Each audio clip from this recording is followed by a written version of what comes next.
तो मान लो किसी को स्ट्रोक हो गया तो उसका डायग्नोसिस और ट्रीटमेंट कैसे होता है? देखिए, स्ट्रोक के लिए जैसे पेशेंट इन सिम्टम्स के साथ हमारे पास आता है, जहाँ पे किसी हाथ या पैर का सूनापन या चलने में दिक्कत होना, ब्लरिंग होना, दिखने में दिक्कत होना, या कभी कभी ऐसे पेशेंट हेडेक के साथ भी आते हैं, वॉमिटिंग के साथ आते हैं। तो हम जब एग्जामिन करते हैं उनमें अगर रिस्क फैक्टर है, जैसे डायबिटीज़ है, ब्लड प्रेशर है, या दूसरा कोई विटामिन डेफिशिएंसी है, ओल्ड एज है, और हमें क्लिनिकल एग्जामिनेशन में उसके कुछ निशानियाँ दिखते हैं, तो हम उनको एमआरआई के लिए भेजते हैं, क्योंकि एमआरआई जो रहता है वो स्ट्रोक के लिए बेस्ट पॉसिबल इन्वेस्टिगेशन है। उसमें दो प्रकार के स्ट्रोक होता है। एक में जिसमें खून की नली बंद हो जाती है, तो उसके कारण ब्लड सप्लाई खोलने के लिए कुछ दवाइयाँ आती हैं, जिसमें ब्लड के जो वेसल्स होते हैं, पाइप रहते हैं, वो बर्स्ट हो जाते हैं और ब्लीडिंग हो जाता है। तो दोनों का ट्रीटमेंट टोटली डिफरेंट है।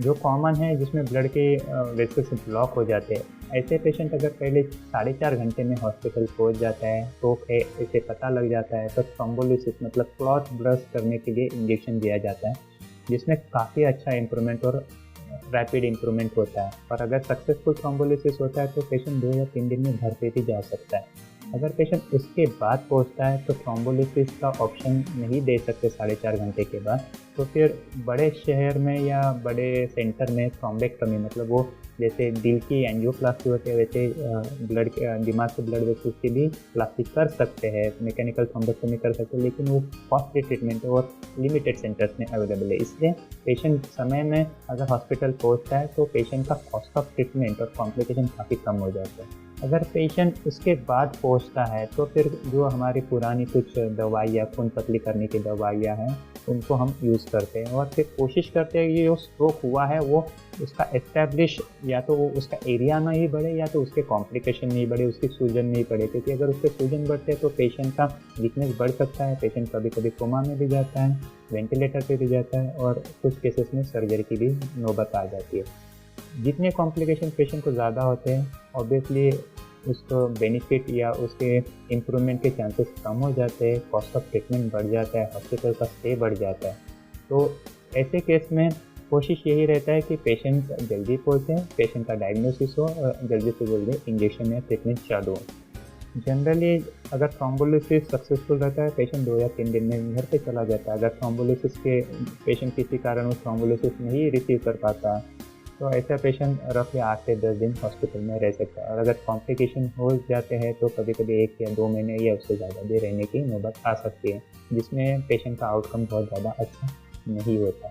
इसलिए जिनको भी रिस्क फैक्टर है या जिनको कभी पहले स्ट्रोक या हल्का TIA हो गया है, उन्होंने स्ट्रोक के सिम्टम्स जल्दी पहचान के जल्दी हॉस्पिटल पहुँच के ट्रीटमेंट इनिशिएट कराना, उससे उनका बहुत ज़्यादा फ़ायदा है और कॉम्प्लिकेशन मिनिमल कर दिए जा सकते हैं। देखिए, न्यूरोपैथी के बारे में ऐसे है कि अगर पेशेंट समय रहते आ जाता है तो उसका इवैल्यूएशन और ट्रीटमेंट बहुत इजी हो जाता है, और बहुत ज़्यादा एक्सपेंसिव वर्कअप भी नहीं कराना पड़ता, बहुत ज़्यादा महंगी दवाइयाँ भी नहीं पड़ती।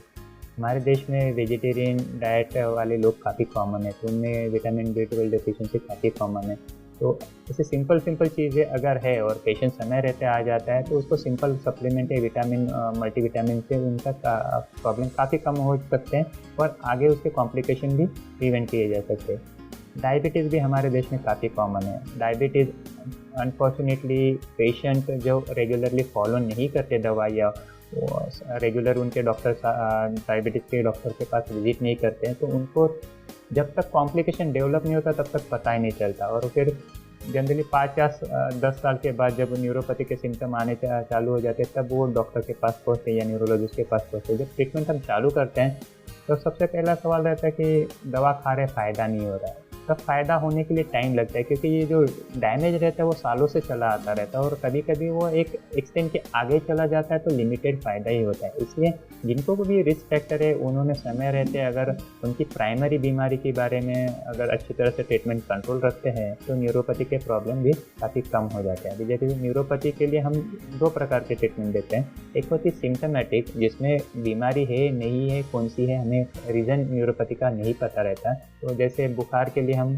पैरासीटामोल हो गया, बुखार किस कारणवश है हमें नहीं पता, लेकिन हम पैरासीटामोल हर बुखार के पेशेंट को देनी होती है ताकि उसका वो बुखार कम हो। वैसे न्यूरोपैथी के सिम्टम कम करने के लिए काफ़ी सारी दवाई आती है। लेकिन अगर हमें फिर उसका कारण नहीं पता चलता तो दवाइयाँ वो हम कंटिन्यूस नहीं दे सकते। उससे बेहतर है कि हमें उसका रूट कॉज पता चले।